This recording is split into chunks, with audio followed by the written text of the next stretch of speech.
Shall we start now? We can start. Okay.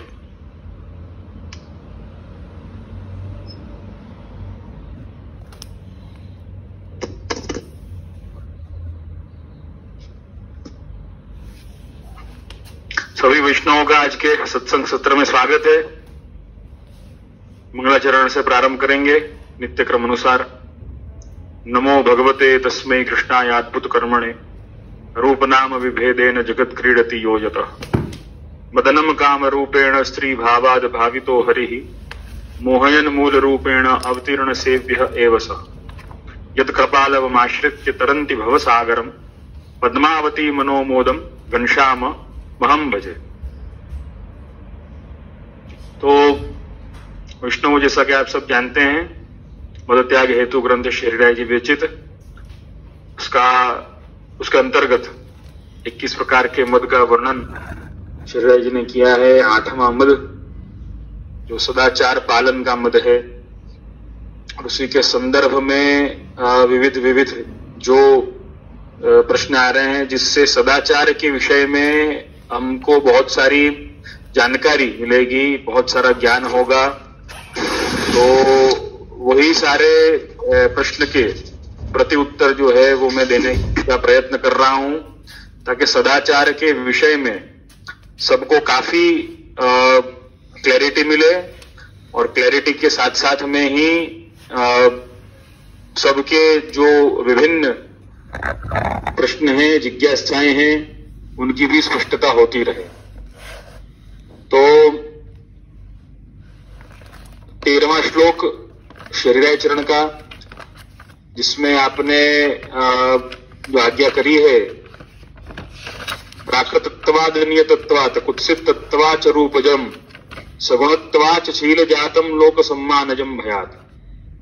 रूप के विषय में तो अपनी चर्चा हो चुकी है। सदाचार के विषय में यहाँ पर जो हरिराय चरण ने आज्ञा करी है, उसका शब्दार्थ कुछ इस प्रकार है। सदाचार यह गुण है और जीव को तो निर्गुणता को प्राप्त करने की आवश्यकता है। इस दृष्टि से सदाचार पालन के मद का त्याग करना चाहिए, ऐसी आज्ञा श्री हरिराय चरण करते हैं। यहाँ पर मैंने शब्दार्थ सुनाया है।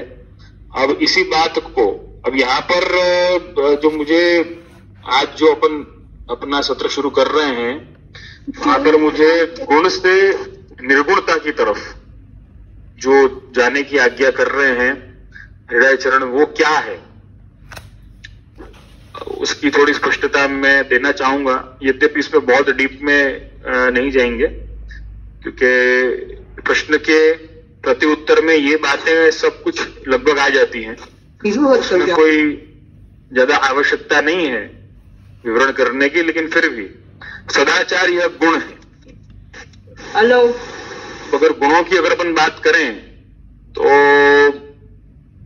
वैसे सामान्य तौर पे अपन विचार करें तो सात्विक, राजस, तामस, ये 3 गुण, इसका विवेचन और इसके संदर्भ में ही लीला अपन को श्रीमद् भागवत में प्राप्त होती है।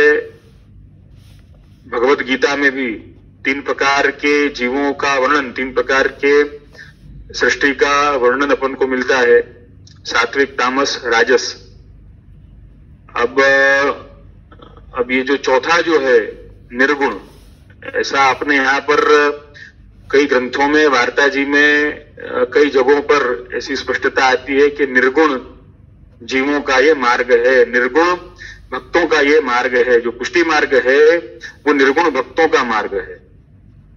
तो निर्गुण भक्तों का मार्ग, अब ये निर्गुणता क्या है? देखो, सात्विक, तामस, राजस, जो बहुत ही शॉर्ट में इस बात को अगर समझाना हो और अपने सभी श्रोता इस वस्तु को समझ सकें, उसके लिए मैं थोड़ा इसको क्या कहते हैं, थोड़ा अपने तरीके से समझाने का प्रयत्न कर रहा हूं। यद्यपि इसके विवेचन और सब गीता जी के अनुसार भी काफी विस्तृत है, लेकिन अपन ये गुणों की अगर बात करें तो अपन को ऐसे मानना चाहिए कि जो सत्व गुण जो है वो विष्णु के संदर्भ में लिया जाता है। सात्विक गुण माने अगर अपन समझने जाएं तो इस सृष्टि का जो संचालन जो है वो सत्व गुण से किया जाता है, उत्पत्ति जो है वो रजोगुण से है। माने ब्रह्मा जी का मतलब ये प्रकार अपन ले सकते हैं। और तमोगुण जो है वो रुद्र का ये प्रकार अपन ले सकते हैं। महेश का प्रकार, रुद्र का प्रकार ये मान सकते हैं। तमोगुण माने सृष्टि का संहार है। मतलब अगर मैं बहुत स्पष्टता से इसको समझाना चाहूं, बहुत मतलब कम शब्दों में ये समझाऊंगा, क्योंकि ये विषय बहुत ही जो अपना विषय जो है सदाचार का, उससे बहुत अलग हो जाएगा। इसके लिए मैं अलग तरीके से इसको समझा रहा हूं और सबको समझ में आए उस तरीके से समझाने का मैं प्रयत्न कर रहा हूं। तो अगर अपन ऐसा मानते हैं कि ये सात्विक जीव है, अगर आप लोगों ने भी शायद सुना होगा कि ये प्रभु का है ना सात्विक जीव है, तो वो सात्विक जीव माने क्या होता है? उसका स्वभाव जो होता है, आप कहिए नहीं कि भाई वो संचालन का है, भाई चला लेता है, थोड़ी सहजता उसमें होती है। रजोगुण जो है, रजोगुण के द्वारा अथवा अपन ऐसा माने राजस गुण के द्वारा, उसमें थोड़ा उसका स्वभाव राजसी मतलब डिमांडिंग कहा जाता है। अब डिमांडिंग जहां पर होता है वहां पर क्रिएटिविटी भी रहती है, ऐसा अपन मान सकते हैं। और तमोगुण जो है वो विचार करता नहीं है, वहां पर संहार का प्रकार, क्रोध का प्रकार जरा ज्यादा होता है। यद्यपि अपने यहाँ पे श्रीमद् भागवत में दशम स्कंद में, मुझे ये भी स्पष्टता करनी है, व्रजलीला को तामस लीला बताया है श्री महाप्रभु जी ने। तो वहां पर तामस लीला का अर्थ जो है वो थोड़ा सा अलग है, थोड़ा सा भिन्न है। मतलब तामस का अर्थ है कि वो जिद्दी नहीं है, लेकिन वो खुद के भाव पर वो दृढ़ है, ऐसा उसका अर्थ अपन को लेना चाहिए। कि भाई व्रजभक्त जो है, व्रजलीला जो है, उसमें बहुत सहजता में अगर मुझे समझाना हो तो मैं ऐसे समझाऊंगा इस बात को कि भाई अगर ठाकुर जी ने कहा कि नहीं भाई मैं तो भगवान हूं, तो व्रजभक्त उसको है ना कहेंगे कि नहीं आप भगवान हो के नहीं हो ये तो हमको मालूम नहीं है, लेकिन आप हमारे सखा हो, आप हमारे स्वामी हो, वगैरह वगैरह भावना आती है। तो वो तामस लीला कि जहां पर लीला भगवान के अधीन नहीं होकर के भक्तों के अधीन होकर के चल रही है, भक्तों के भाव के अनुसार चल रही है, भक्तों के स्वभाव के अनुसार चल रही है। मतलब क्या है, तमोगुणी जो होगा वो थोड़ा अपनी बात पर अड़िग होगा, सत्वगुणी जो होगा वो थोड़ा एडजस्टेबल होगा, रजोगुणी जो होगा वो थोड़ा डिमांडिंग होगा, वो थोड़ा मतलब डिमांड और क्रिएशन थोड़ा बहुत आसपास में ही ना आएगा। ये मैंने थोड़ी हल्की हल्की सी व्याख्याएं आपको दी हैं। तो सात्विक तामस राजस का ये प्रकार है। इसी बात को अगर बहुत मॉडर्न वे में समझना हो तो इंग्लिश में एक शब्द आता है जो भगवान के लिए उपयोग वो लोग करते हैं, गॉड, GOD, गॉड। तो अपने यहां पर GOD गॉड, मतलब GOD गॉड का अर्थ जो है वो G माने जनरेटर, O माने ऑपरेटर, D माने डिस्ट्रक्टर।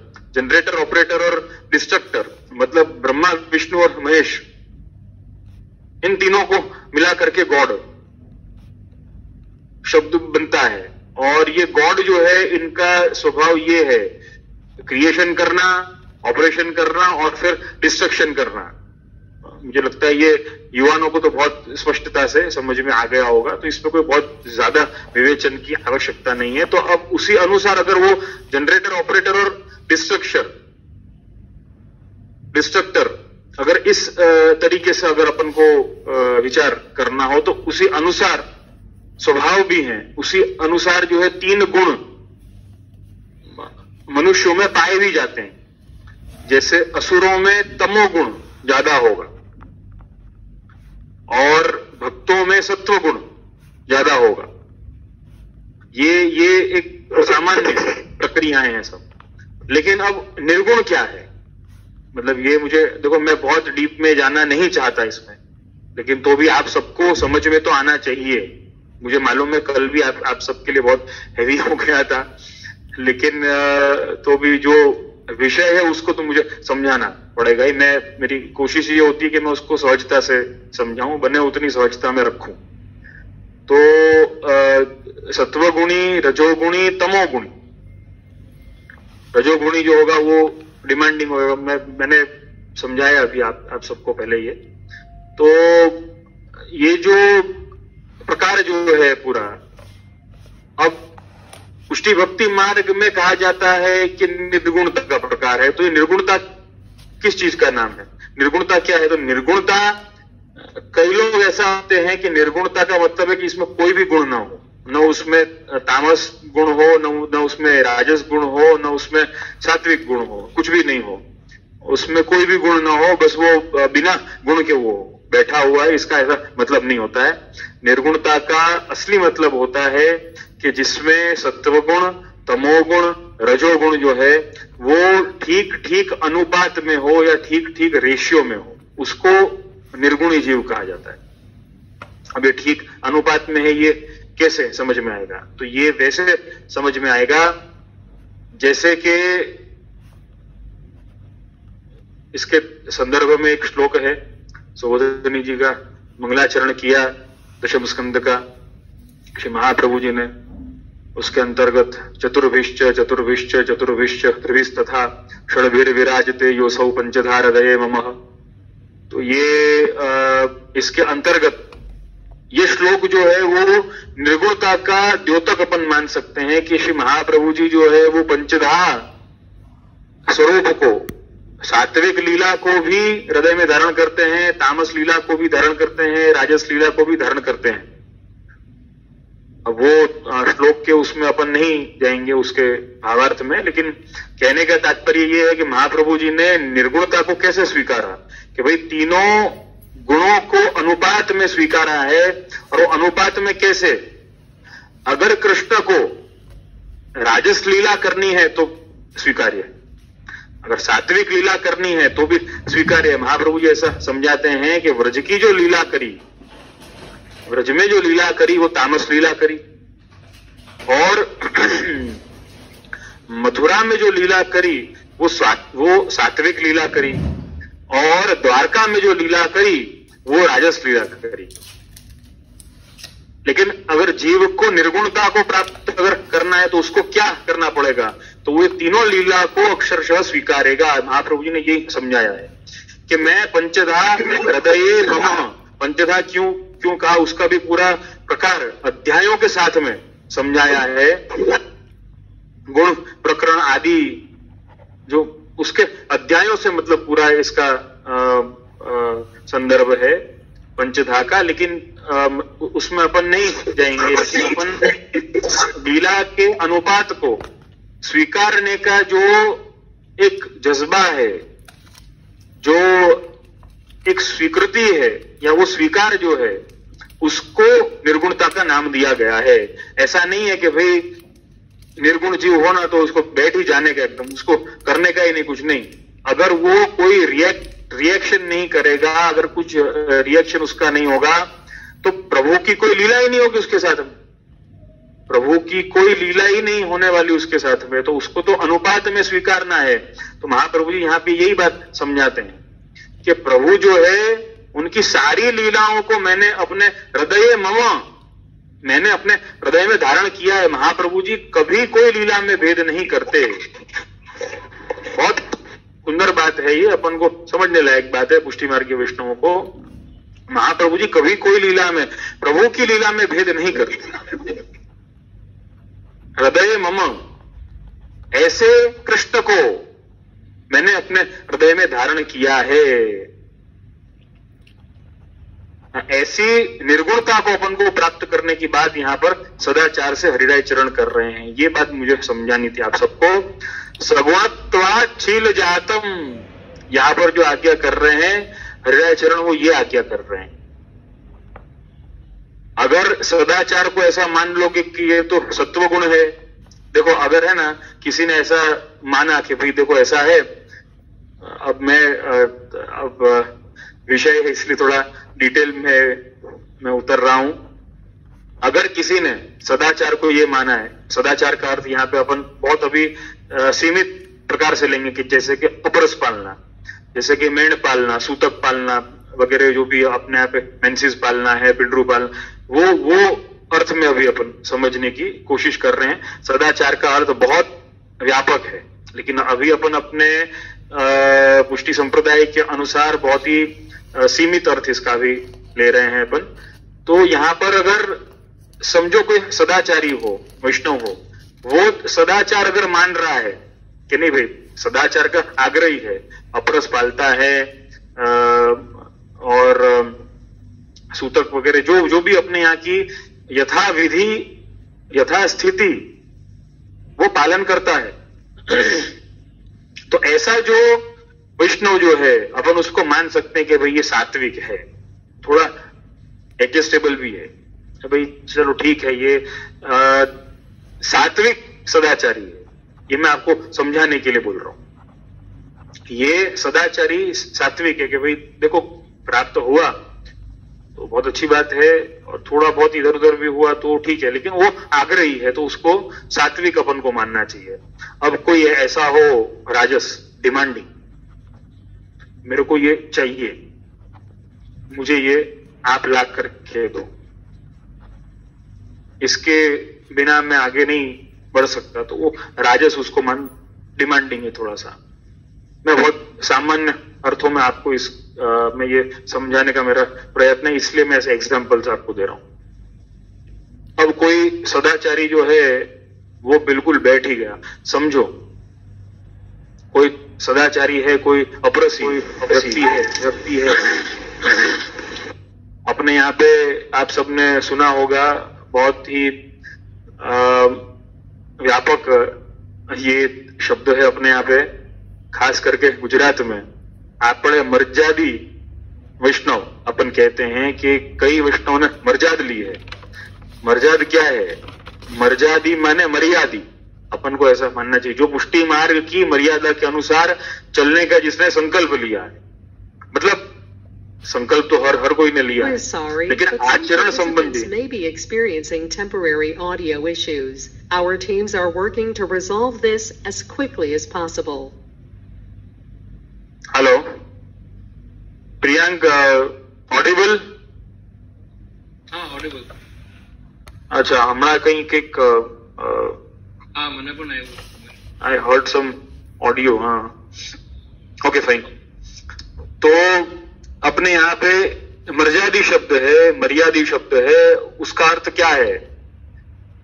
देखो मर्यादी भी 3 प्रकार का हो सकता है, मुझे ये बात खास कहनी है, लेकिन ज्यादातर ऐसा हुआ है, ज्यादातर ऐसा देखा गया है कि वो मर्यादी का है, वो सदाचारी जो होता है वो तमोगुणी सदाचारी, तामस है उसमें।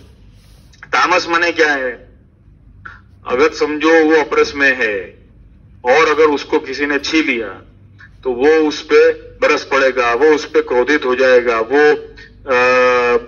बुरी बुरी बातें उसको सुनाएगा, खराब शब्द उस पे वापरेगा। मतलब कहने का तात्पर्य है कि वो अपना धैर्य खो देगा, तो वो तमोगुणी सदाचारी है। तामस गुण ज्यादा है उसमें, तमोगुणी सदाचारी उसको माना जाता है। अब कोई ऐसा है कि भाई ठीक है चल रहा है, उसको जैसे मैंने समझाया आप सबको, वही बात है। मर्यादी भी 3 प्रकार के हो सकते हैं, सात्विक हो सकते हैं, राजस हो सकते हैं, तामस हो सकते हैं। निर्गुणी क्या है? निर्गुणी क्या है? निर्गुण जो है वो अपने विवेक से चलता है कि भाई देखो देश काल परिस्थिति ये है, ऐसे ऐसे हो सकता है, यहाँ पर ये पॉसिबिलिटी है। निर्गुणी क्या है? वो हमेशा एक बैलेंस में चलेगा, एक अनुपात में चलेगा, एक रेशियो में चलेगा। प्रभु की जैसी इच्छा होगी उसके अनुसार। देखो प्रभु की इच्छा को, निर्गुणता को अपन को ऐसा नहीं है ना मानना है कि बिल्कुल सदाचार को छोड़ देना है, ऐसा अपन को नहीं मानना है। यहां पर बहुत महत्व की बात यह है, निर्गुणता को ऐसे अपन को बिल्कुल नहीं मानना है कि अपन को बिल्कुल सदाचार को छोड़ देना है। और यहीं पर मुझे प्रीतिबेन मेहता का जो प्रश्न है इसका मुझे जवाब देना है, इसी के संदर्भ में है। 36वां जो इनका सवाल है। वैसे सवालों की लिस्ट बहुत लंबी होती जा रही है। आज के कुछ 48 मतलब सवाल हैं, लेकिन मुझे लगता है कुछ रिपीटेड भी हैं। इट्स फाइन, लेकिन 48 बहुत अच्छी बात है। तो मैं सभी श्रोताओं को यही कहूंगा, कीप इट अप। तो मुझे कोई आपत्ति नहीं अगर सवालों की लिस्ट बहुत लंबी हो जाए। यद्यपि कईयों को ऐसी आपत्ति है ना हो रही है, तो वो सब ग्रुप है ना छोड़ छोड़ के है ना जा रहे हैं, लेकिन उसमें कोई आपत्ति की बात नहीं। आप सब है ना आनंद ना करिए। ऐसे भी पूरा इंटरनेट वर्ल्ड जो है वो नोटिफिकेशन से भरा हुआ है। ये नोटिफिकेशंस कम से कम अपना स्वधर्म का ज्ञान करवाने वाले हैं। तो ऐसे नोटिफिकेशन अगर ज्यादा भी आते हैं उसमें आपत्ति की बात नहीं होनी चाहिए। मुझे तो कोई आपत्ति नहीं है पर्सनली। तो प्रीति बेन का ये प्रश्न है। मेरी एक फ्रेंड की परिस्थिति कुछ इस प्रकार है कि उनके घर गुरुजी की आज्ञा अनुसार मैंने सुसेवा का क्रम है। अब उनकी मम्मी की तबीयत ठीक नहीं, तो उसे अपने मैके रहना पड़ रहा है। उनके मम्मी के यहाँ भी सेवा है। मैन सु फिर भी उसने अपने ठाकुर जी अन्यत्र बदराए हैं, क्योंकि उनकी भाभी की वजह से मम्मी के घर पूरी मैंड छी गई। उनकी मम्मी की तबीयत ठीक नहीं रहती, तो वो लैट्रिन जाकर केवल हाथ पैर धोकर कपड़े बदलकर सेवा पहुंचती है। पर उनकी भाभी अपनी सास को देख वही फॉलो करती है और लैट्रिन जाकर स्नान किए बगैर रसोड़ा छी लेती है। आई क्वेश्चन, पर आप तो हैं, मेरे हिसाब से आप भाभी को जो चाहिए उनको दे दो, हाथों पर सब मिलेगा, तो रसोड़े में आने की जरूरत नहीं पड़ेगी। और मम्मी को सेवा पहुंचनी है तो कोई ऐसी सेवा पहुंचे बाहर की जो उनको भी रसोड़े में आना न पड़े। आप ही सब लाभ ले लो। शी सेज मैं सब पहुंच नहीं पाती मेरी हेल्थ इश्यूज की वजह से। ऐसे में क्या प्रभु को अन्यत्र बदरा कर सेवा से वंचित रहना उचित है, या जो परिस्थिति हो प्रभु को पास रखकर पहुंचना उचित है? प्रभु का सुख व्यवस्था में है कि व्यक्तित्व खुद सेवा पहुंचे? ये लगता है कि व्यक्तित्व नहीं होगा, व्यक्ति होगा। प्रभु का सुख व्यवस्था में है कि व्यक्ति खुद सेवा में पहुंचे, उसमें है। देखो, प्रभु का सुख न तो व्यवस्था में है, न व्यक्ति है, न सेवा पहुंचे उसमें है। प्रभु का सुख जो है वो भक्त के भाव में है। और भक्त का भाव जो है वो संभालने के अलग अलग आयाम हैं। भक्त का भाव रहे, भक्त का भाव संभले, उसके अलग अलग आयाम होते हैं, उसके अलग अलग सिद्धांत हैं। लेकिन आपने जो प्रश्न किया है कि उन्होंने कहीं अन्यत्र अपने प्रभु पधराए हैं क्योंकि उनको उनकी मम्मी के घर जाना पड़ता है, और मम्मी के घर पे मेण नहीं है लेकिन उनके यहाँ पे मेण है। तो पहली तो मैं ये बात है ना कहूंगा इसके संदर्भ में कि वो वैष्णव जो भी हों, वो मतलब जो आपने जो पूरा जो वाक्य बताया है कि उनकी भाभी जो है वो नहीं मानती है, उसने मेण सारी छीली है क्योंकि उनकी मम्मी ने छीली है। देखो, मैं बहुत स्पष्टता से है ना बताता हूं, अगर देहानुसंधान है, अगर देह जो है वो चल रही है, अगर देह का अनुसंधान भी है, देह वो बराबर न चल रही है, यद्यपि प्रॉब्लम कुछ है लेकिन देह जो है वो चल रही है। अब देह के चलने के साथ साथ में सबसे बड़ी बात यह है कि बाकी सब कार्य अपन कर पा रहे हैं, लेकिन सेवा के कार्य की शुद्धि जो है वो अपन नहीं कर पा रहे हैं। अब सेवा के कार्य की शुद्धि अगर अपन नहीं कर पा रहे हैं तो वहां पे देखो, दुराग्रह नहीं रखना चाहिए, ये बात बहुत सही है। लेकिन जो मुझे ऐसा लगता है कि ये परिस्थिति में निर्गुणता को वो भक्त जो है, वो वैष्णव जो है, वो जीव जो है वो प्राप्त नहीं होगा। निर्गुणता को उसका एक स्वभाव हो जाएगा।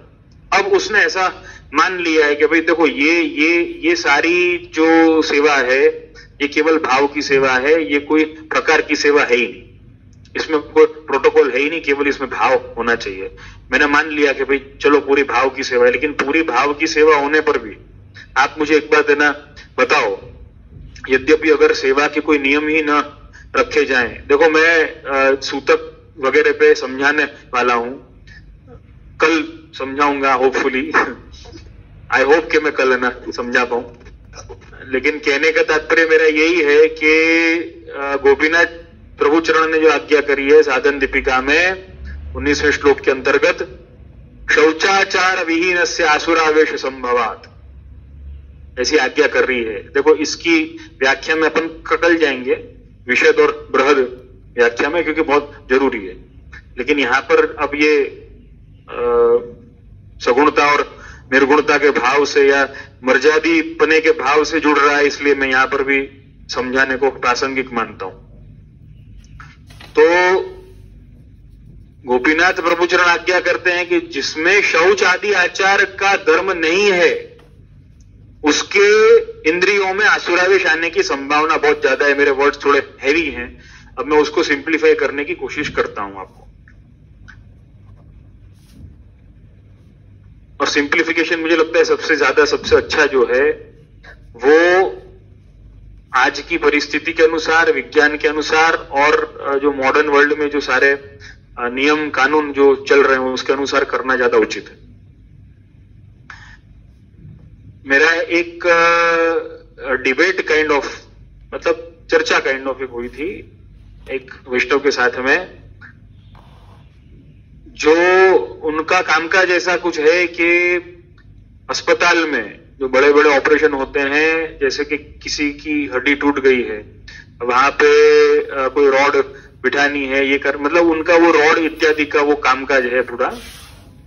उनसे मेरी चर्चा हुई थी, तो मुझे लगता है कि कई इसमें डॉक्टर भी अपने श्रोता होंगे या कोई ना कोई इस मेडिकल फील्ड से या उसकी जानकारी रखता होगा।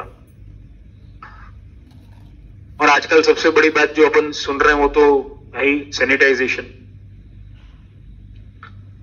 और दूसरा जो है वो अब मतलब कभी भी, अब जो मुझे जो समझाना है वो ये है कि भाई जब भी सर्जरी होती है ओटी में, ऑपरेशन थिएटर में, जब भी सर्जरी होती है तो सर्जरी करने के पहले पूरा ऑपरेशन थिएटर, पूरा ओटी, तो डॉक्टर्स होते हैं, जो उनके असिस्टेंट्स होते हैं, जो असिस्टेंट्स का पूरा स्टाफ होता है, वो उनके पूरे कपड़े वगैरह सब कुछ, उनके हाथ वगैरह और जितने भी अपने ये क्या बोलते हैं उसके साधन जो हैं वो सब स्टेरलाइज किए जाते हैं। स्टेरलाइजेशन किया जाता है उसका, आप सब समझते होंगे, स्टेरलाइजेशन, स्टेराइल किया जाता है उनको। तो ये स्टेरलाइजेशन जो है वो क्या है, ताकि कोई जीवाणु जो है वहां पे उपस्थित न रहे। जीवाणु उपस्थित नहीं रहने का कारण क्या है कि भाई शरीर जब खुलता है तो जीवाणु लगे तो और कोई इन्फेक्शन आदि ना हो जाए। आपको ये मालूम होगा कि नहीं होगा, इन्फेक्शन जो है वो केवल ऐसा नहीं कि जीवाणु का ही होता है, ऐसा नहीं है। इन्फेक्शन बहुत बहुत बड़ी बात, मैं आपको ये विज्ञान ने तो सिद्ध किया है, लेकिन बहुत उसकी चर्चा पर अपन नहीं जाएंगे। अपने आप पे सबसे बड़ी बात, कई लोग इसकी मजाक उड़ाते थे, आजकल तो वो सब चुप हो गए। अपने आप पर अपरस्मृत तो मत छुओ, सूतक में है तो मत छुओ, शौच माने अपने लेटरिन है ना जाकर के आए तो मत छू वगैरह वगैरह, जो सारे भी नियम हैं वो नहीं छूने का कारण क्या है। देखो बहुत सी बार ऐसा होता है कि विज्ञान ने भी इसको प्रूव किया है, और अपन सब तो बहुत सहजता से इस बात को ना समझ पाएंगे, समझ सकेंगे। आपको मालूम है स्पर्श जो होता है, छूना एक बहुत बड़ी बात है। स्पर्श जो है, और ऐसा नहीं कि स्पर्श केवल हाथ से किया जाए तो ये ना स्पर्श होता है। कई वस्तुएं अपने जीवन में बिना हाथ लगाए अपन को स्पर्श कर जाती हैं। किसी की बात कर जाती है कि नहीं स्पर्श अपन को, किसी के विचार कर जाते हैं कि नहीं स्पर्श अपन को, किसी ने कुछ बुरा बोल दिया कर जाता है कि नहीं स्पर्श अपन को। और यद्यपि किसी ने छुआ, बहुत बड़ी स्मृति है वो, बहुत बड़ी याद है वो। इसका सबसे बड़ा उदाहरण अगर आपको समझना हो तो एक छोटे से बालक से अपन समझ सकते हैं। 6 महीने का छोटा बच्चा जिसको ये मालूम नहीं है या फिर जिसका जन्म हुआ है वो बच्चा 1 महीने का है, 15 दिन का, बहुत छोटा सा शिशु है, बहुत छोटा बच्चा है, वो कैसे पहचानता है सबको? उसको ये मालूम नहीं है कि किसकी शक्ल क्या है, उसको ये मालूम नहीं है। अगर वो पहचानता है तो स्पर्श से पहचानता है कि ये मां का स्पर्श है, पिता का स्पर्श है या कौन का स्पर्श है। यही बात जो है अपने साथ में बहुत सी बार होती नहीं। वो अपने मतलब बच्चों के साथ में ना खेलते थे। आप अब क्या आजकल तो क्या है, बच्चों के पास में इतना अवकाश नहीं है और बच्चे इतना है ना खेलते भी नहीं है। ऐसी गेम है ना पहले बहुत होती थी। आंख बंद ना करी, पीछे से ना करके हूं कौन छू, मैं कौन हूं, ऐसा है ना समझाते थे पहले, ऐसे ऐसे पूछते पहले। तो स्पर्श, यद्यपि समझो उसने आंख बंद की लेकिन बोल कोई और रहा है तो स्पर्श भी एक पहचान है। स्पर्श बहुत बड़ी बात है, बहुत बड़ी याद है, बहुत बड़ी स्मृति है। स्पर्श केवल भौतिक हो ऐसा जरूरी नहीं है, लेकिन ये भौतिक स्पर्श भी बहुत काम कर जाता है। भौतिक स्पर्श कितना काम करता है या आजकल की परिस्थिति में हर कोई है ना समझेगा, और इस पे अभी तो कुछ समय तक कोई सवाल हो ही नहीं सकता। सोशल डिस्टेंसिंग जहां पर आई है वहां पर, तो मेरे कहने का मतलब यही है कि स्पर्श जो है, आप एक वस्तु को विचार करो। प्रभु जो है, अगर ओटी में, ऑपरेशन थिएटर में सर्जरी के दौरान शरीर खुलता है, वहां पर इन्फेक्शन का खतरा, संक्रमण का खतरा इतना ज्यादा है। संक्रमण केवल शरीर से नहीं होता है, विचारों से भी होता है, सोच से भी होता है। ये हर कोई है ना समझता है। सबसे बड़ा उदाहरण आतंकवादी हैं। संक्रमण होता है कि नहीं होता है? होता है ना। और उस संक्रमण का कितना खतरनाक रूप है, कितने खतरनाक बन जाते हैं वो लोग। वैचारिक संक्रमण भी है। यहां पर सबसे बड़ी बात जो है वो ये है, मेरे कहने का तात्पर्य यही है कि हमको हमारे प्रभु के सामने जब जाना है, शरीर जब खुलना है तो इतना ध्यान रखा जाता है, स्टरलाइज किया जाता है। तो जब आत्मा खुलनी है, हमको हमारे प्रभु के सामने जाना है, तो हमको हमारी आत्मा खोलनी है, हमको हमारा मन खोलना है। वो समय पर शौचाचार बहुत जरूरी है, क्योंकि वहां पर स्पर्श जो है, वहां पे स्पर्श बहुत मायने रखने वाला है, बहुत मायने रखने वाला है। You know, it is not a normal touch, it is a divine touch. Divine शब्द बहुत छोटा है, बहुत छोटा है, लेकिन मैं आधुनिक श्रोताओं को समझाने के लिए मैं ये बात बोल रहा हूं। डिवाइन बहुत छोटा शब्द। आप उसको अलौकिक स्पर्श कहो, आप उसको अद्भुत स्पर्श कहो, अद्वितीय स्पर्श कहो, प्रभु को स्पर्श करना। जब किसी के, आजकल तो किसी के शरीर को स्पर्श न करने पर भी 70% एल्कोहल युक्त हैंड सैनिटाइजर से अपने हाथ को साफ करें, ये कहा जाता है। तो फिर अपने प्रभु को जब स्पर्श करना है तो उसके लिए क्या सैनिटाइज करना, क्या स्टेरलाइज करना, ये सारी वस्तुओं का महत्व बराबर का है। और मैं शौच के संबंध में एक बात बहुत बड़ी कहना चाहूंगा। उसका मैंने विचार अभी कुछ दिन पहले ही किया था, अभी याद आ गई बात मुझे। आप विचार करके देखो एक बात को। अभी मैंने ना सुना था कि भाई किसी को अगर होम क्वारंटाइन किया गया है, आज के परिप्रेक्ष्य में, आज की इस लॉकडाउन के, आज की इस महामारी के परिप्रेक्ष्य में होम क्वारंटाइन किया गया है किसी को अगर, तो वो होम क्वारंटाइन अगर किया जाता है तो वो व्यक्ति से दूर रहना, बने तो उसके जो यूज किए गए टॉयलेट हैं, उसके जो यूज किए गए बाथरूम, उसको यूज नहीं करना। टॉयलेट को क्यों यूज नहीं है ना करना, मालूम है आपको? क्योंकि टॉयलेट में आजकल पानी का कोई रिवाज ही नहीं है, सिस्टम ही नहीं है, खत्म हो गया है। पानी का कोई रिवाज ही नहीं बचा है, सिस्टम ही नहीं बचा आजकल। इसीलिए अपने यहां पर बहुत बड़ी बात है, रिमार्केबल स्टेटमेंट मेरा आप याद रखना। इसीलिए अपने यहां पर लघुशंका जो है,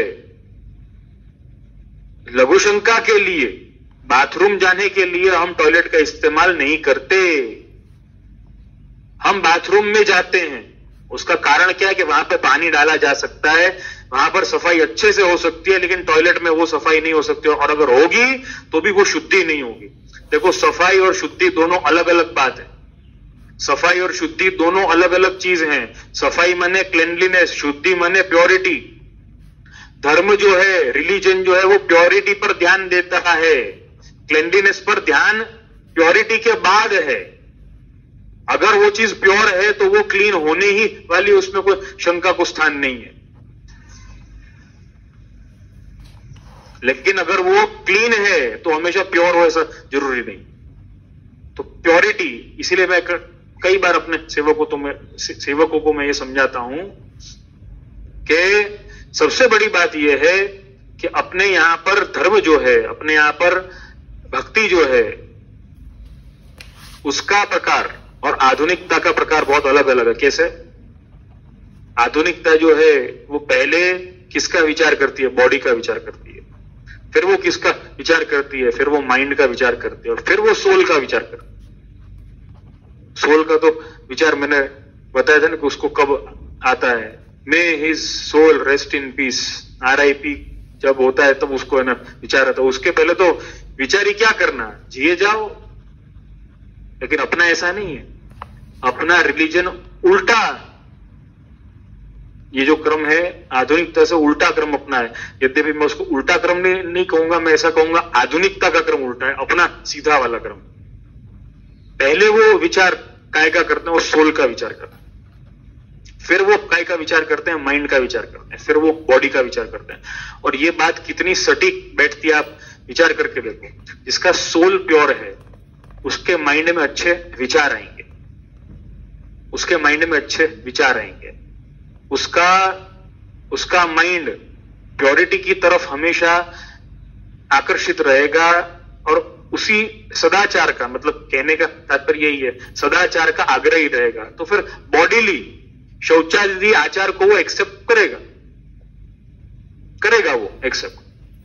वहीं पर आप आधुनिकता की बात करो, आधुनिकता मॉडर्न वर्ल्ड की बात अगर अपन करें तो पहले बॉडी का विचार करते हैं वो लोग। जब तक बॉडी में कोई खराबी ना आ जाए तब तक जो करना है वो करो। लेकिन जैसे ही बॉडी में कोई खराबी आई, भागम भागना शुरू हो जाएगी।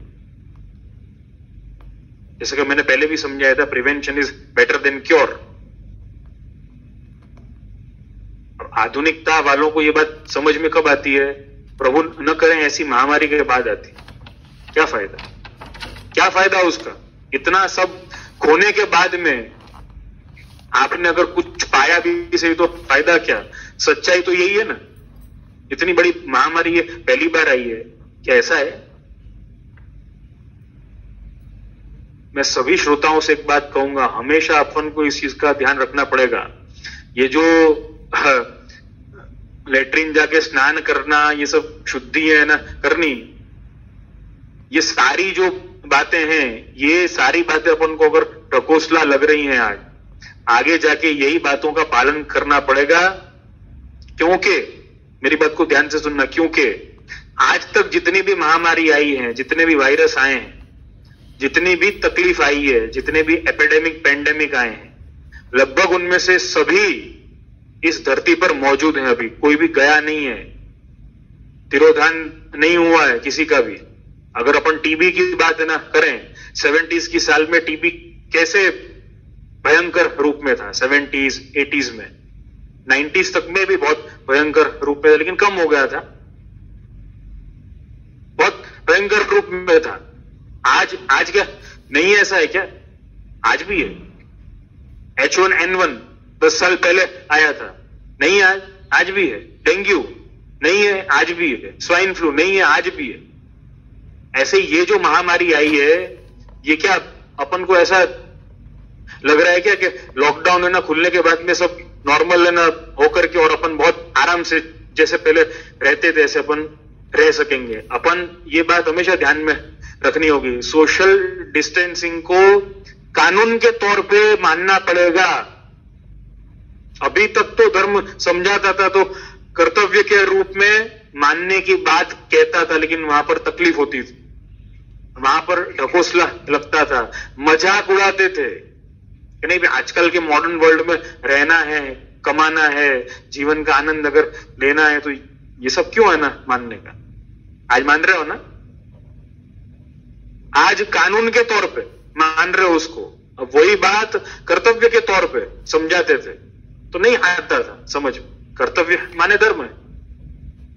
तो मैं सभी से ये कहूंगा, आपके जो जिन्होंने ये प्रश्न किया है वो प्रीति बहन को, आपके जो भी वो कोई वैष्णव हो, जो भी कोई हो, और उनकी जो भाभी है, जो आपने पूरा वाक्य सुना है उसके अनुसार प्लीज प्लीज प्लीज सबको ये समझाने का प्रयत्न करिए, अपने धर्म से विमुख हो करके अपन कहीं के नहीं रहने वाले हैं। सबको ये समझना पड़ेगा। अगर आज नहीं समझ रहे हैं तो कोई ना कोई बहुत बड़ी बड़ी घटना से समझना पड़ेगा। उसकी राह अपन क्यों देख रहे हैं जब अपन जानते हैं।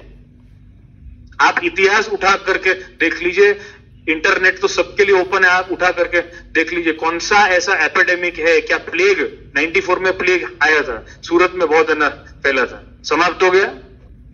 उससे पहले भी कई बार प्लेग आ चुके हैं, उसके बाद में भी हुआ होगा, कईयों को हुआ होगा, अपन को तो मालूम नहीं है इसके लिए।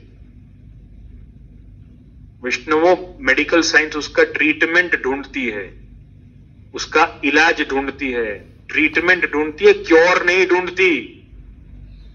उसका क्योर नहीं है, सिर्फ ट्रीटमेंट है, उसको ट्रीट किया जाता है। उसका इलाज, उसका क्योर कि भाई वो बिल्कुल ठीक हो जाए, वो वस्तु ये ना चली जाए, उसका एकमात्र उपाय ये है शौचाचार, उसके अलावा कुछ नहीं है। अब आप इसको साफ सफाई का नाम है ना देते हैं, लेकिन हकीकत में ये शुद्धिकरण का पूरा प्रकार है, शुद्धिकरण का की पूरी प्रक्रिया है। उसको अगर अपन ने नहीं माना, सबसे बड़ी तकलीफ अपन को होने वाली है।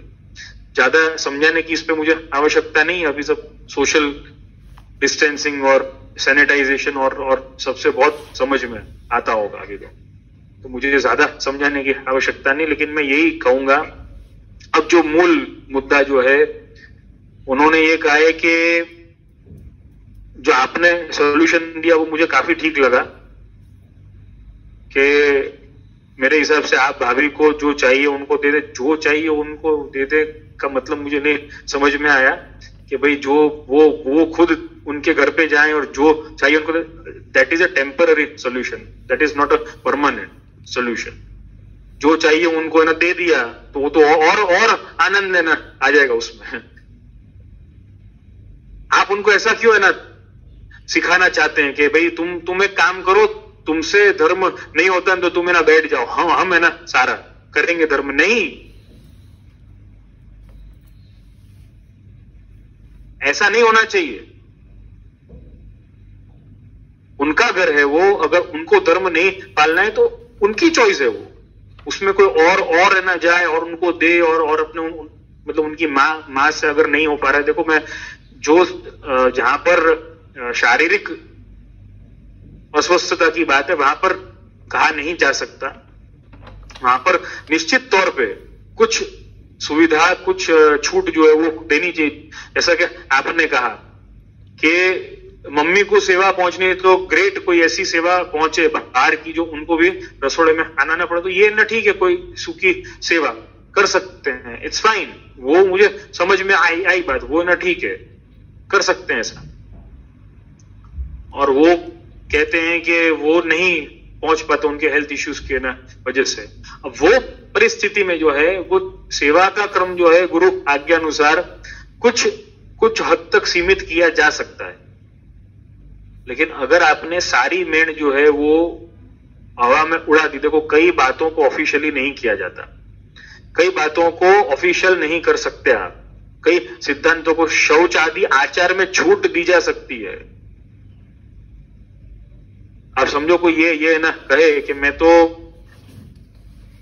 मुझे है ना स्किन में कुछ प्रॉब्लम है तो मुझे तो नहाना ही नहीं है, मैं तो नहाऊंगा ही नहीं।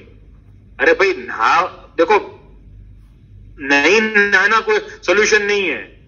आपको मालूम होगा आप सबको कि नहीं, अस्पताल में ठाकुर जी न करे कोई की ऐसी परिस्थिति हो कि वो नहा नहीं सकता हो तो भी स्पंज होता है, भाई। कहने का तात्पर्य यह कि शौच आचार ऐसा नियम है, ऐसी प्रक्रिया है कि वो कंपलसरी है। हाँ, उसके प्रारूप बदल सकते हैं परिस्थिति के अनुसार, लेकिन कोई ये ना कहे कि नहीं अब है ना मुझे स्पंज भी नहीं। अरे भाई स्पंज भी नहीं तो तू करेगा क्या? क्लेनलीनेस नहीं है तो प्योरिटी कहां से आएगी? शुद्धि कहां से है ना हो पाएगी? सबसे बड़ी बात धर्म की शुद्धि पर ही है। जब आपकी बाह्य शुद्धि नहीं है तो आपके मन में शुद्धि नहीं आएगी। बाह्य अभ्यंतर शुद्धि की बात कर रहे हैं यहाँ पे महाप्रभु जी, श्री गोपीनाथ जी, हृदय जी, सब आचार्य यही आज्ञा करते हैं। तो मेरे कहने का तात्पर्य यही है कि अगर उनके हेल्थ इश्यूज के कारण वो सेवा नहीं पहुंच पाते हैं तो उनके हेल्थ इश्यूज को अनुकूल हो वैसा शौचाचार निश्चित किया जा सकता है। जैसे कि पहले के समय में अगर अपन माने, जैसे कि कोई मेंसेस में कोई अगर स्त्री है, कोई फीमेल अगर है तो उसका मुंह नहीं है ना देखते थे, उसके जो मतलब उनका शौचालय, उनका स्नान घर सब अलग है ना होता था। लेकिन अब आजकल के फ्लैटों में, आजकल की परिस्थिति में वो पॉसिबिलिटी अगर नहीं है तो उसका ऑप्शन ढूंढा हुआ है कि भाई जो मेंसेस में जो है वो अगर बाथरूम में जाए, उन्होंने स्नान किया तो अपन फिर शुद्ध जल जो है, जो अपन ने कहीं और से मतलब घर में से ही कोई और नल में से भरा हुआ है, वो नल में से वो जल भर करके उस पे वो उसके बाद वो बाथरूम में अपन जल डाल देते, तो वो शौचाचार में अपन ने एडजस्टमेंट तो किया ही है ना। लेकिन अगर अपन ऐसा मानते हैं कि नहीं हमको एडजस्टमेंट ही नहीं करना है, हमको तो हम क्या करेंगे, या तो हमें ना बहुत अपने क्या बोलते हैं बहुत उच्च आचार विचार पालेंगे, या तो हम क्या है ना करेंगे बिल्कुल अनाचार पे हम उतरेंगे। ये दोनों एक्सट्रीम केस पे क्यों जाना है? सही अनुपात में रह सकते हैं तो ये निर्गुणता है। देखो, सात्विक, राजस, तामस 3 गुण है, निर्गुणता है। लेकिन यहां पर जो कहा जाता है कि भाई प्रभु का सुख व्यवस्था में है, प्रभु का सुख व्यवस्था में नहीं है, मैं बिल्कुल इस बात को है ना मानता हूं। लेकिन आप जो कह रहे हैं वो अव्यवस्था की बात।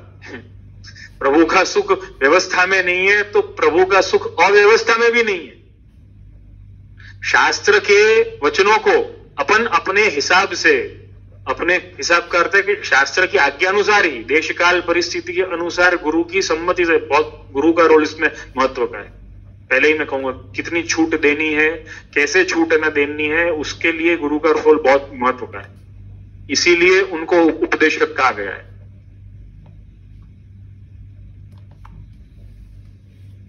कैसी व्यवस्था रखनी है सेवा में, इसके लिए बहुत जरूरी है। लेकिन अगर अपन ऐसा मान लेते हैं कि व्यवस्था ही नहीं रखनी है, व्यवस्था ही छोड़ देनी है अपन को, लेकिन अपन को सेवा करनी है, तो वो तो अव्यवस्था हो गई।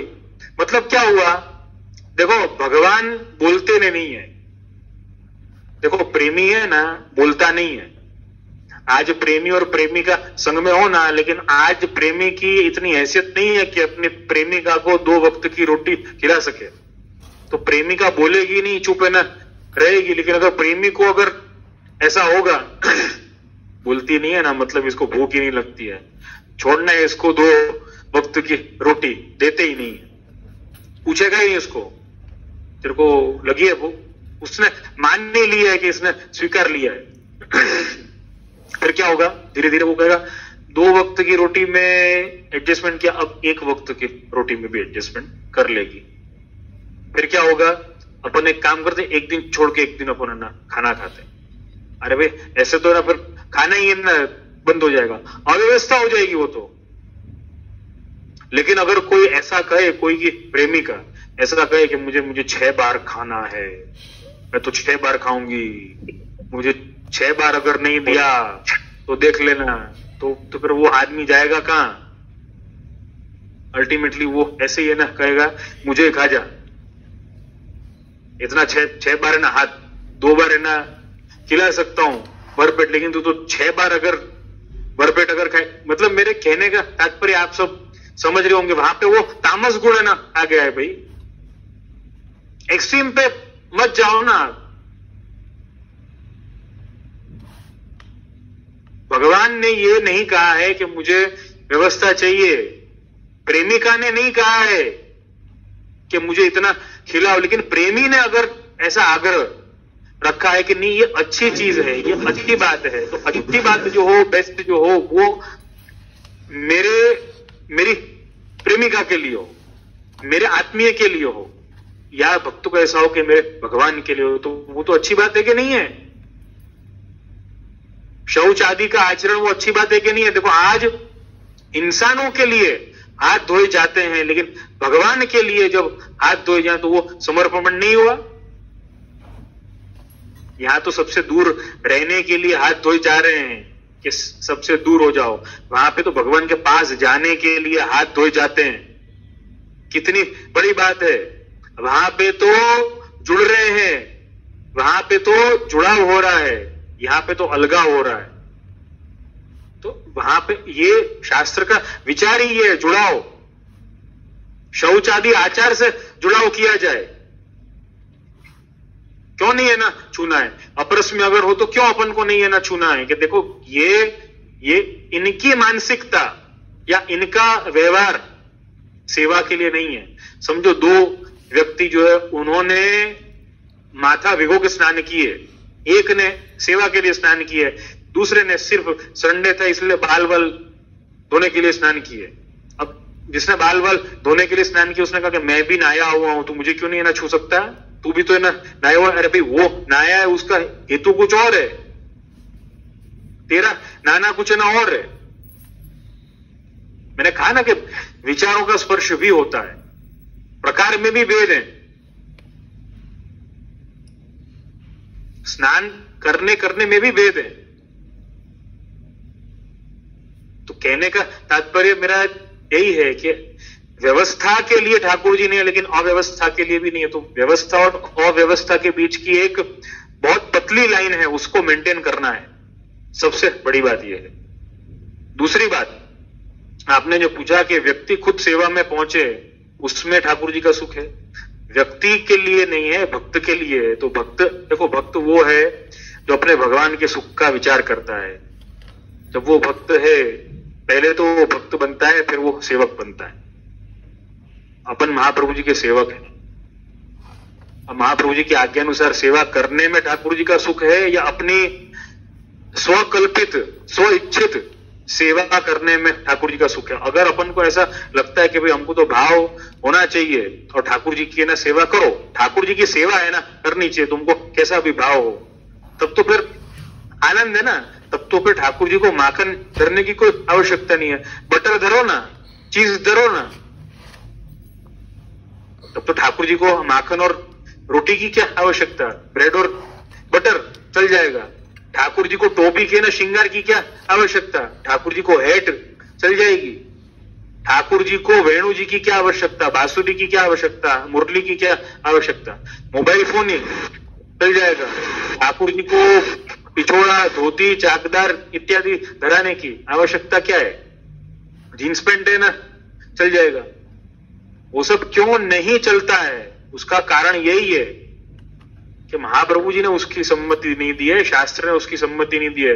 कई अज्ञानी लोग पूछते हैं कि ठाकुर जी को, भगवान को उससे क्या है? भक्त को जैसे फाएगा, भक्त को जैसे जचता होगा ऐसा वो करे। अरे भाई भक्त को तो है ना जच जाएगा, लेकिन उसकी भक्ति है ना समाप्त हो जाएगी। उसका क्या? भक्ति उसकी है ना समाप्त हो जाएगी। अगर भगवान को शर्ट पैंट है ना पहना नहीं है, तो फिर उसको भगवान मानने की आवश्यकता क्या है? उसको दोस्त है ना मान लो ना, फिर तो उसको दोस्त है ना मानने का क्या काम है? तुम्हारे तो भाई क्या बोलते हैं, ई वर्ल्ड में बहुत बहुत सारे है ना दोस्त होंगे, फेसबुक पर और सोशल वर्ल्ड में, मीडिया में, वही अपने सब दोस्त तो ना फिर ठाकुर जी की आवश्यकता क्या है, तो फिर भक्ति की आवश्यकता क्या है, तो फिर गुरु की आवश्यकता क्या है। तो व्यक्ति के लिए यही बात मैं कहना चाहूंगा कि वो व्यक्ति भक्ति का ध्यान रखे, उसको भक्ति और भक्ति मार्गी आचार का ध्यान रखते हुए सेवा करनी, तो ही वो सेवा है, तो ही वो प्रभु हैं। नहीं तो आपके लिए नहीं तो जिसको ये भावना ही नहीं, उसको सेवा की आवश्यकता ही क्या है भाई, उसको सेवा की कोई जरूरत नहीं है।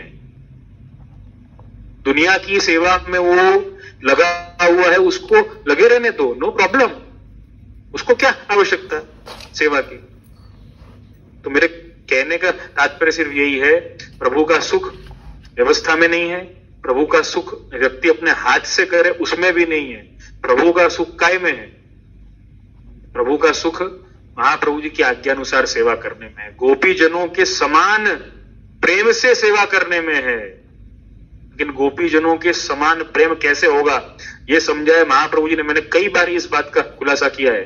आज अगर कोई ये ना कहे कि देखो गोपी जनों के जैसे सेवा करो, गोपी जनों के जैसा प्रेम करो, लिखो तो गोपी जनों ने कैसे प्रेम किया था, समझाओ तो। आप समझा ही नहीं सकते उसको। अगर महाप्रभु जी नहीं पधारते, आप गोपी जनों की भक्ति तक या गोपी जनों के प्रेम तक कैसे पहुंच सकते हो, आपको नहीं है ना समझा सकते, कोई नहीं है ना समझा सकता। कारण क्या है इसका? कारण उसका यह कि महाप्रभु जी ने, श्री महाप्रभु जी ने इतनी कृपा करी, नातर लीला होती जुनी, जोपे श्री वल्लभ प्रकट न होते, वसुधा रहती सुनी। वो क्यों कहा? उसका कारण ये है कि महाप्रभु जी ने एक मार्ग प्रशस्त किया, एक मार्ग बनाया, एक मार्ग दिखाया, पुष्टि मार्ग दिखाया कि इस मार्ग पे चलकर गोपी जनों जैसी भक्ति तक कुछ पहुंच सकते हो। आपका चांस बढ़ा दिया, नहीं तो केवल बातें ही होती, गोपी जनों के जैसा प्रेम करो ना, अरे भी लेकिन गोपी जनों का प्रेम कैसा था? प्रेम को सिखाने की चीज है क्या? होने की चीज है, होने की चीज है। प्रेम तो जानने की चीज है। मैं बहुत बड़ी बात है ना कहूंगा, ये समझाने की चीज नहीं है। भक्ति जो है समझाने की चीज नहीं है, धर्म जो है वो समझाने की चीज नहीं है। सत्य जो है, अपने होस्ट जो हैं एफसीसी के, उन्होंने प्रश्न किया था सत्य के ऊपर। सत्य जो है, प्रेम जो है, भक्ति जो है, सेवा जो है, सेवकत्व जो है, ये सब जानने की चीज है, समझने की चीज ही नहीं है। आप कुछ हद तक समझ सकते हो, मैं ऐसा नहीं कहूंगा समझना ही नहीं चाहिए, ऐसा नहीं है, समझना चाहिए, लेकिन कुछ हद तक ही वो है ना समझ में आएगा। उसकी एक सीमा है, उसकी एक हद है, वही हद में आप समझ सकते हो, उससे आगे आप नहीं समझ सकते। वो तो जानने की चीज है। आपको मालूम है, सत्य के संदर्भ में कहूंगा, भक्ति के संदर्भ में कहूंगा, अभी तक भक्ति की ठीक व्याख्या एग्जैक्टली कि भक्ति यही है ऐसा कोई कह ही नहीं सकता। हर व्याख्या अलग है। दुनिया में आप दुनिया की कोई भी व्याख्या अपना देख लो, दुनिया का कोई भी शास्त्र उठाकर देख लो, दुनिया का कोई भी ग्रंथ उठाकर देख लो, दुनिया कोई भी संप्रदाय उठाकर देख लो, या दुनिया की कोई भी विचारधारा, कोई संस्कृति उठा करके देख लो, हर एक वस्तु के दो डेफिनेशन आपको मिलने वाले हैं, चाहे वो कोई भी हो। एक ही वस्तु ऐसी है, वस्तु तो नहीं कहना चाहिए लेकिन तो भी कहूंगा, एक ही वस्तु ऐसी है जिसके दो डेफिनेशन हो ही नहीं सकते। हकीकत में उसका कोई डेफिनेशन ही नहीं हो सकता, और वो है ब्रह्म, वो है भगवान, वो है श्री कृष्ण, वो है अपने ठाकुर जी, अपने आराध्य।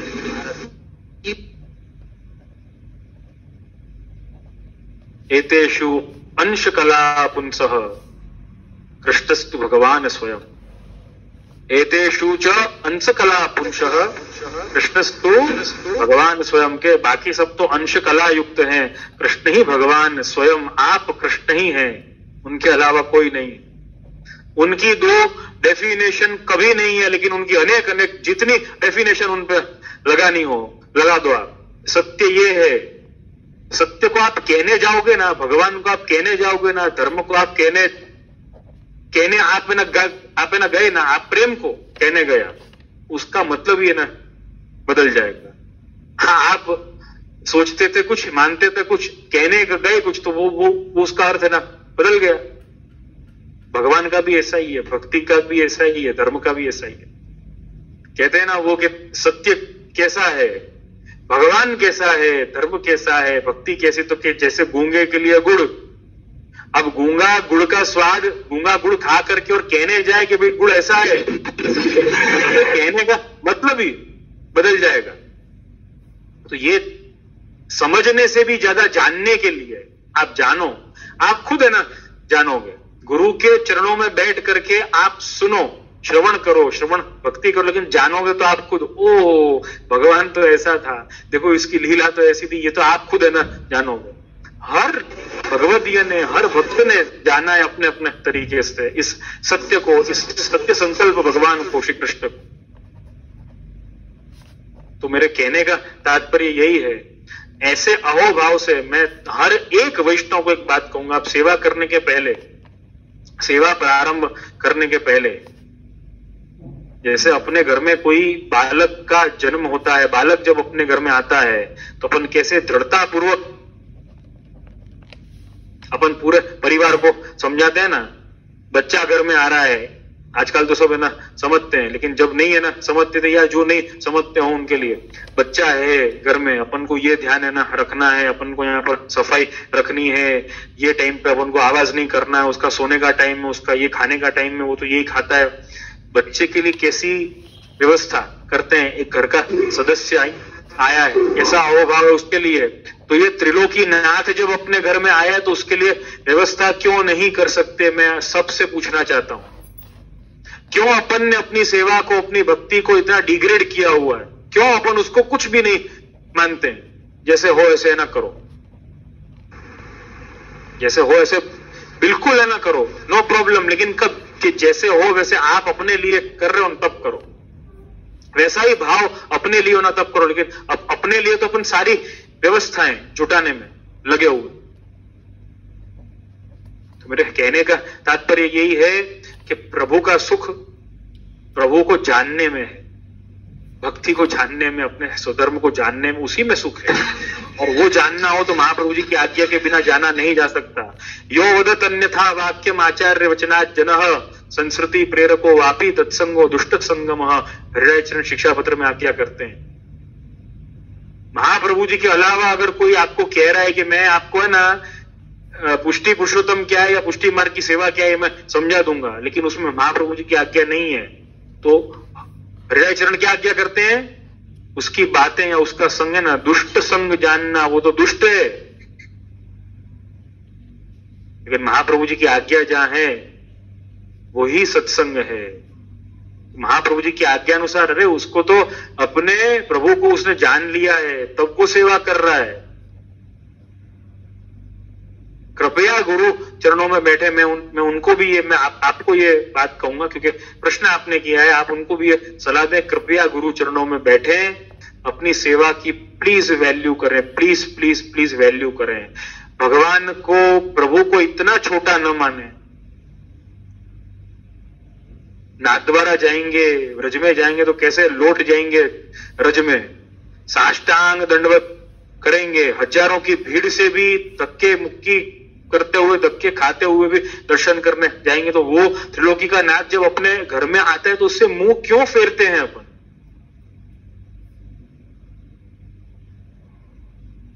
श्रीनाथ जी के घर सब जाने के लिए तैयार हैं, भगवान के घर श्रीनाथ जी जहां विराजते वहां सब जाने के लिए तैयार हैं, लेकिन श्रीनाथ जी को अपने घर में पधराने के लिए कोई तैयार नहीं है। ये कैसी भावना है? ये कैसा भाव है? ऐसा भाव उचित नहीं है। कृपया उस प्रभु को जाने, अपने स्वधर्म को जाने। शौचाचार कुछ भी नहीं है, सब उसके सामने छोटे हो जाएंगे, सब उसके सामने बौने लगने लग जाएंगे। आज शरीर पर बात आई तो ना कर रहे हैं कि नहीं सब शौचाचार का है ना पालन कर रहे हैं ना, 10 बार धो रहे हैं कि नहीं? आज स्वधर्म उससे अलग कहां था, कर सकते थे वो। तो यही है ना, कहूंगा प्रभु का सुख व्यवस्था में भी नहीं है और व्यक्ति में भी नहीं है। प्रभु का सुख जो है उसको जानने में है। उसको जानो, अपने आप को पहले जानो, और अपने आप को जान लिया तो उसको अपने आप जान लोगे। फिर कुछ कहने की आवश्यकता नहीं है कि लेटरिन जाओ और हाथ धो। अरे आप 10 बार हाथ धोगे, आप 10 बार नहाओगे खुद। होता है ना वो मैं बहुत लौकिक क्या बोलते हैं उसका उदाहरण दे रहा हूं आप सबको। होता है ना वो प्रेमिका से मिलने के लिए जब प्रेमी को जाना होता है, 10 प्रकार के परफ्यूम और डिओड्रेंट छाटेगा।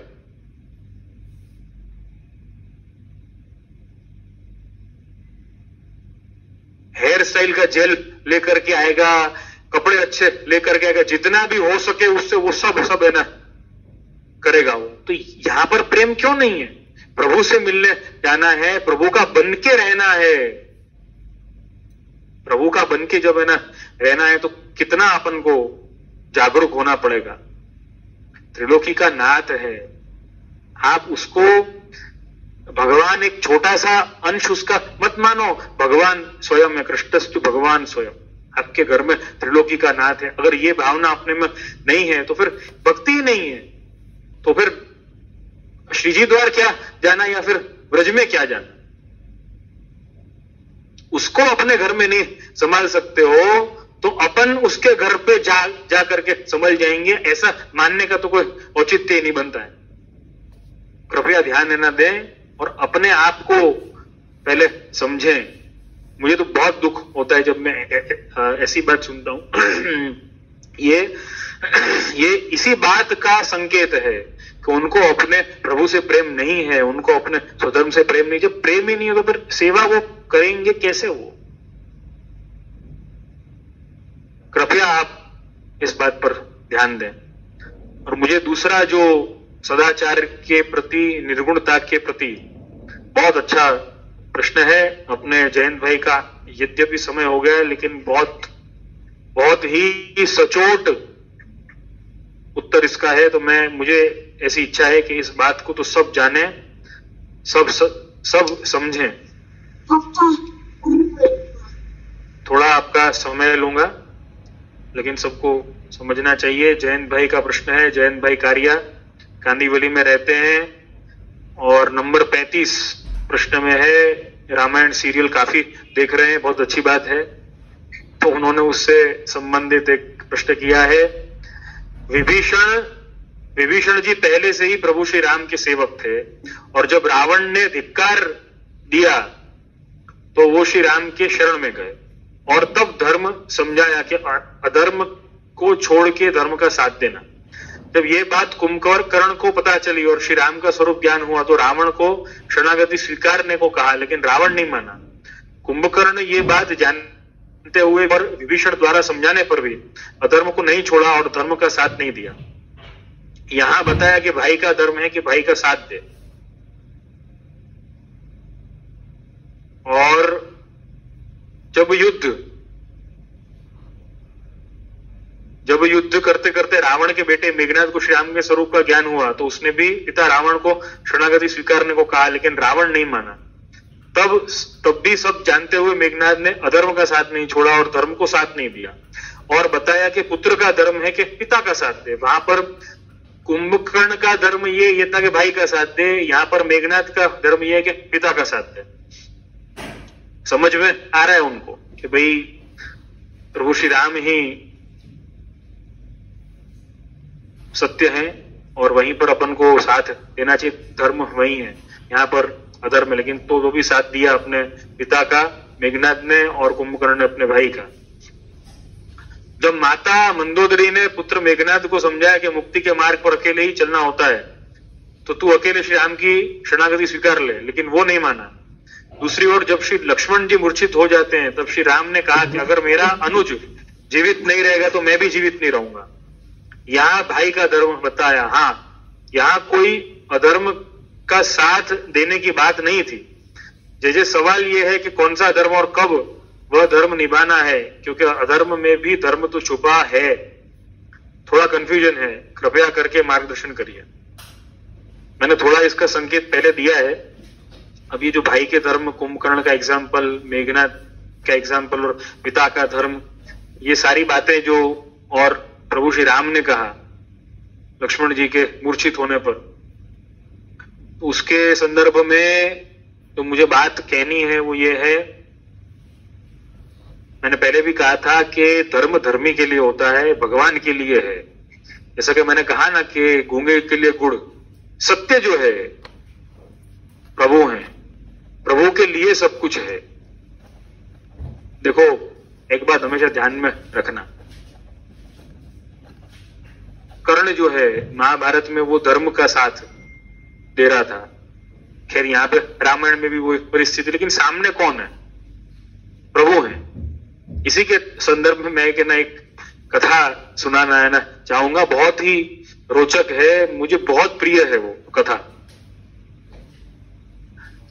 उसका शीर्षक कुछ ऐसा है, बैरियू राम बड़ाई करही। मतलब बैरी, राम का जो शत्रु होता है ना, वो भी राम की बड़ाई करता है। ये राम का गुण है। देखो सत्य के गुण की मैं बात कर रहा हूं, मैं धर्मी के गुण की बात कर रहा हूं। काम रूपाय रामाय नमो माया मयाय च। प्रभु श्री राम कैसे है? काम रूप है। प्रभु श्री राम के चरित्र को देख करके बहुत बहुत ही रुचिकर प्रसंग, आप सब ध्यान से सुनना। प्रभु श्री राम के चरित्र को देख करके और प्रभु श्री राम के स्वरूप को देख करके, उनके आचरण को देख करके, उनके वचनों को सुन करके प्रभु श्री राम के जैसा बनने का मन होना या ऐसा स्वभाव बनने तो सहज बात है। ऐसा कहते हैं कि रावण को भी ऐसा मन हो गया, तो कि कब हो गया? रावण भी मानता है कि राम तो राम है, राम के जैसा कोई नहीं हो सकता। कौन सा धर्म कब है ना मानना, क्योंकि धर्म में भी अधर्म छुपा, तो धर्म में अधर्म कब है छुपा हुआ? जब धर्मी सामने होना तब। धर्मी माने कौन? भगवान। धर्मी माने कौन? भगवान। धर्म में भी अधर्म तब छुपा हुआ है जब धर्मी सामने हो जाए। जैसे कि कुंभकर्ण का, मेघनाद का, रावण का साथ देना धर्म है, लेकिन सामने कौन है? धर्मी, तो अधर्म हो गया। जैसे कि कर्ण का, पितामह भीष्म का, द्रोणाचार्य का वगैरह का, कौरवों का साथ देना, पांडवों का साथ है। क्यों?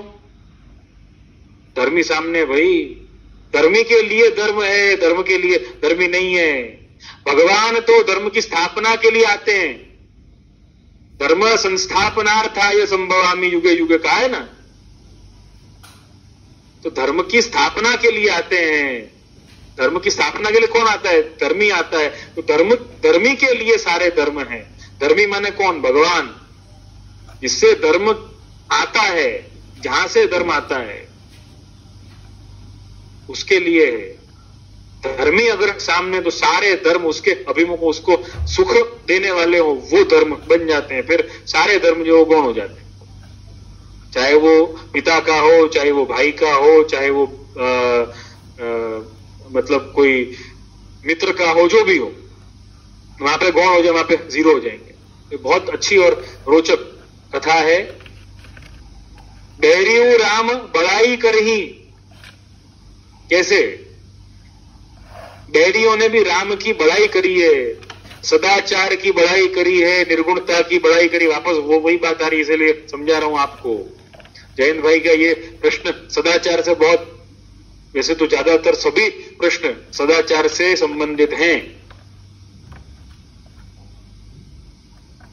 प्रसंग आता है रामायण में कुछ इस तरह से। मेघनाद जो था लक्ष्मण जी के द्वारा मारा गया, और उसकी पत्नी सुलोचना थी। सुलोचना ने निश्चित किया कि भाई मेरे पति तो अब नहीं रहे, तो मुझे सती होना है। सती होने के लिए कहा कि उसका शव तो है ना चाहिए। अब शव तो वहां पे पड़ा हुआ है, प्रभु श्री राम की है ना, सेना के है ना बीच में पड़ा हुआ है। वहां से कैसे शव लाना? भयंकर युद्ध तो चल रहा है, कैसे शव लाना? तो अपने ससुर के पास में जाती है, रावण के पास में सुलोचना, मेघनाद की पत्नी जाती है। और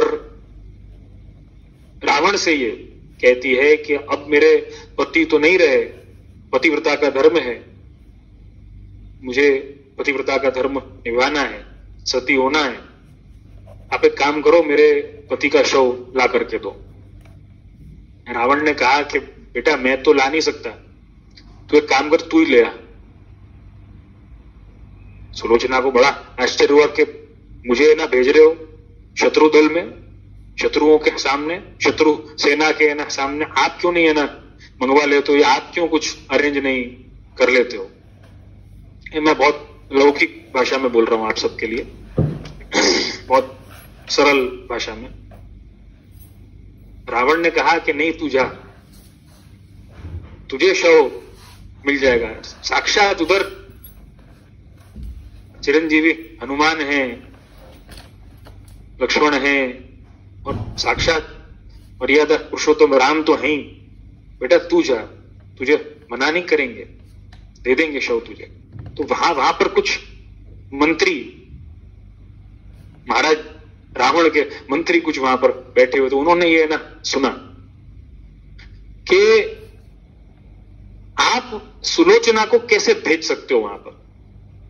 सुलोचना को भेजना मतलब कितना बड़ा ये एक प्रकार का रिस्क है। कैसे कि कहा कि आपने प्रभु श्री राम, आपने राम की पत्नी को बंदी नहीं है ना बना रखा है, उसको कह देना कर रखा है, अपहरण तो उसका किया हुआ था, आपने उसको कह देना करके रखा है आपने। अब अपने बेटे की पत्नी को वहां पर भेज रहे हो, तो क्या श्योरिटी है कि वो लोग इसको कैद नहीं है ना कर लेंगे? श्योरिटी क्या है इसकी? रावण ने बहुत अच्छा उत्तर दिया वहां पर। श्योरिटी क्या है मालूम? श्योरिटी ये है, रावण ने ये उत्तर दिया कि भाई शत्रु दल के जो नेता जो है ना, शत्रु दल के जो अधिपति है ना, वो राम है। ये श्योरिटी है, रावण नहीं है ये कहा। अगर रावण होता ना तो श्योरिटी नहीं होती कि भाई ये सुलोचना वहां पे जाती और उसको बंदी नहीं बनाया जाता। लेकिन श्योरिटी इसलिए क्योंकि वहां पे राम है। राम की श्योरिटी क्या है? सदाचार की, मर्यादा की श्योरिटी है। वहां पर है ना, कहते हैं बहुत अच्छा प्रसंग है ये। वहां पर आगे कहते हैं कि ये सारा वाक्य हुआ, एक के बाद एक सारे योद्धा रावण के मर रहे हैं, तकलीफें बढ़ती चली जा रही हैं रावण के लिए। तब जाकर के सब बड़े बड़े योद्धा सब थकार गए, तब कुंभकर्ण को बुलाया। कुंभकर्ण को बुलाया, उसको जगाया, उसको कहा कि भाई अब तू आजा भाई। कुंभकर्ण आया। कुंभकर्ण ने कहा कि क्या बात है? तो रावण ने पूरा वृत्तांत बताया कि भाई देखो ऐसा ऐसा है कि मैं राम की पत्नी को उठा करके लाया हूं, सीता को, और इसके लिए सारा युद्ध, वो पूरा वाक्य जो है पूरा बताया कुंभकर्ण को। कुंभकर्ण ने कहा कि भाई तुमने तो गलत किया, उसको ना लेकर के आए, अपहरण किया, तो बहुत गलत काम किया तुमने, ऐसा क्यों किया? तो कह नहीं, अब जो भी हुआ अब मैं तो यही है, और तू मेरा भाई है, तेरे को मेरा साथ देना है। तो कुंभकर्ण ने कहा चलो मैं तो तुम्हारा साथ है ना दूंगा, लेकिन तुमने सीता का अपहरण किया, क्या सीता ने तुमको मान्यता दी क्या? सीता ने तुमको स्वीकार किया क्या? तो क्या नहीं, सीता ने स्वीकार नहीं किया। तो क्या तुमने कोशिश की क्या? तो क्या हाँ, कोशिश तो बहुत की, बहुत उपाय किए, समझाने की कोशिश करी, ये कोशिश करी, वो कोशिश करी, सब कुछ किया। तो क्या एक कोशिश तुम और करो। तो क्या? तो क्या कि तुम सीता के सामने जो है राम बन के जाओ। तुम तो वेश है ना कर सकते हो धारण, मायावी हो, राम बन के क्यों नहीं जाते हो? तो कि मैंने वो भी किया। तो क्या अच्छा राम भी है ना बन के गए? तो क्या हाँ, राम बन के गया। तो क्या भाई तब तो तुम्हारा काम हो जाता, तो क्यों नहीं हुआ? कितनी अच्छी बात। मैं अभी तक तो अपन ने आचार्यों के श्लोक का विवरण सुना था, लेकिन यहाँ पर रावण का जो कहा गया श्लोक, रावण ने जो प्रति उत्तर दिया कुंभकर्ण को, वो श्लोक पढ़ के सुना रहा हूं आपको। रावण की बात, सदाचार की बात रावण के मुख से कैसी लगती है वो आप सुनो। इस बात को नोट करके रखना, अद्भुत प्रसंग है। रावण ने उत्तर दिया, रावण ने क्या उत्तर दिया? रामः किम नु भवान भुन्न तच्छृणु सखे तालिदल श्यामलम रामांगम भजतो ममापि कलुषो भावो न संजायते। बहुत गजब की बात करी। रावण ने कुंभकर्ण को उत्तर दिया, कुंभकर्ण मेरे भाई, मैं जब राम का रूप बनने के लिए श्याम राघवेंद्र के अंगों का ध्यान करने लगा, यहां पे कहा है दुर्वादल श्याम राघवेंद्र, मतलब कि राम के मैंने अंगों का ध्यान किया कि अच्छा वो ऐसे हैं, वो ये हैं, वो है, तो मुझे भी ऐसा बनना है। मैंने राम बनने की कोशिश करी, तब क्या हुआ? कितनी जबरदस्त बात कही है। ममापि कलुषो भावो न संजायते, कि मैंने राम जैसा बनने का ध्यान किया कि राम के अंग ऐसे हैं, राम ऐसा, तो मैं राम बन जाता हूं। सीता को पाना है, सीता को पाना चाहता हूं, इसलिए राम बनना है। राम के अंगों का ध्यान किया तो क्या होगा? क्या हुआ? तो कहा कि तब एक एक करके मेरे हृदय के सारे कलुष समाप्त होने लग गए। एक एक कलुष, एक एक जो पाप जो थे वो मेरे समाप्त होने लग गए।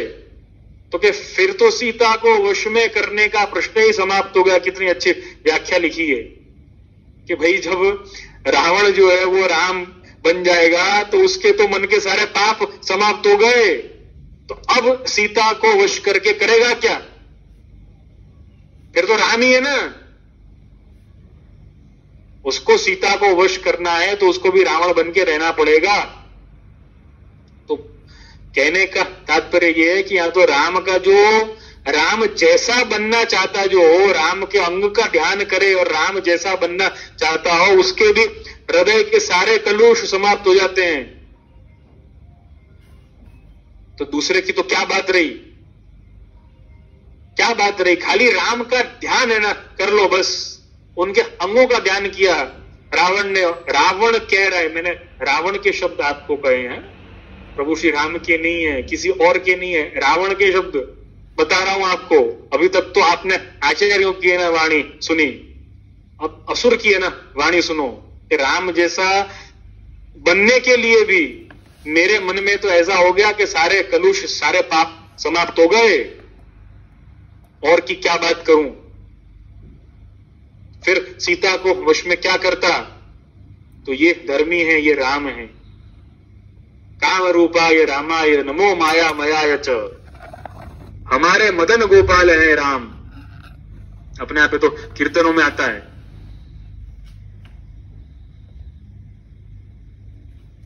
कितनी सुंदर बात है, आप सभी इस पर ध्यान देना। और प्रश्नकर्ता जो है अपने जयंत भाई, उनसे भी मैं ये ना कहूंगा कि कंफ्यूजन का इसमें कोई औचित्य ही नहीं है। धर्म तब तक ही धर्म है जब धर्मी सामने ना हो। जब धर्मी सामने हो ना, तब कोई धर्म नहीं। जैसा कि अपन ने, मैं बहुत छोटा सा उदाहरण दे करके आज के सत्संग सत्र का विराम करूंगा। काफी देर हो गई है, काफी समय आपका लिया है, तो मैं यही कहना चाहूंगा आप सबको, धर्मी के लिए सारे धर्म हैं। आज अपन ऐसा करते ना, अपन ने ठाकुर जी को भोग धरे, सखड़ी अनसखड़ी दूधगर, अलग अलग भोग अपन ने ना धरे। अब क्या आप ऐसा है ना करोगे विनती के प्रभु एक काम करना, अरोगना तो सही महाप्रभु जी की आड़ी से, लेकिन प्लीज प्लीज प्लीज सखड़ी के हाथ है ना दूध घर में मत लगाना है। क्या है कि सब अपनों प्रॉब्लम हो जाती है अपन को। भगवान के लिए ये है धर्म, भगवान के लिए नहीं है। भगवान तो सखड़ी में हाथ लगा करके स्पर्श है ना करके वापस दूध है ना अरोग लेंगे, दूध घर में हाथ है ना लगा लेंगे, वो तो सब कुछ है ना कर सकते हैं। धर्मी के लिए धर्म, माता हो, पिता हो, जो भी कोई हो, वो सब तब गौण हो जाते हैं जब धर्मी सामने हो, भगवान सामने हो। यही धर्म है, यही सत्य है, यही भक्ति है, यही सदाचार है और यही निर्गुणता है। मुझे यही आज आप सबको समझाना था। सदाचार यही है जो धर्मी के लिए हो,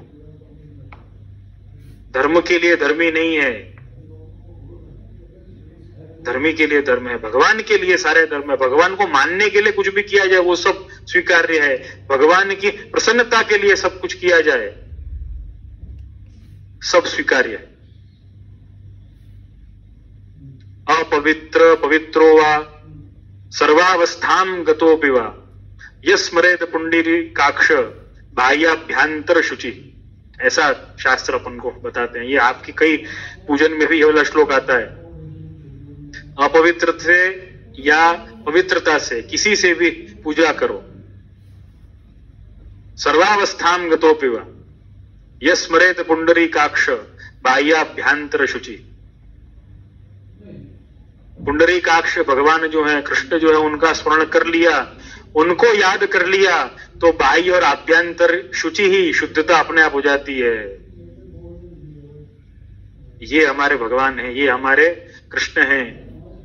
कहते हैं ना कि राम का चरित्र सुनने से राम जैसा बनने की इच्छा हो जाती है, राम का नाम लेने से राम जैसा बनने की इच्छा हो जाती है, और कृष्ण का नाम लेने से, कृष्ण की सेवा करने से, कृष्ण की लीला का अनुमोदन माने के स्मरण करने से, अनुसंधान रखने से कृष्ण का बनने की इच्छा हो जाती है, कृष्ण के बनने का भाव आ जाता है, दृढ़ता हो जाती है, निष्ठा आ जाती है, समर्पण हो जाता है। राम का सुनने से राम जैसे बनने की इच्छा होती है, लेकिन कृष्ण का सुनने से कृष्ण के बनने की इच्छा हो जाती है। तो हम कृष्ण के हैं, ये बात हमेशा ध्यान में रखना। सदाचार यही है, निर्गुणता यही है। इसी के साथ में आप सबके फीडबैक्स, आप सबके सुझाव, शिकायत, प्रश्न का हमेशा स्वागत है। और आज के सत्संग सत्र का विराम आश्रय के पद से करेंगे।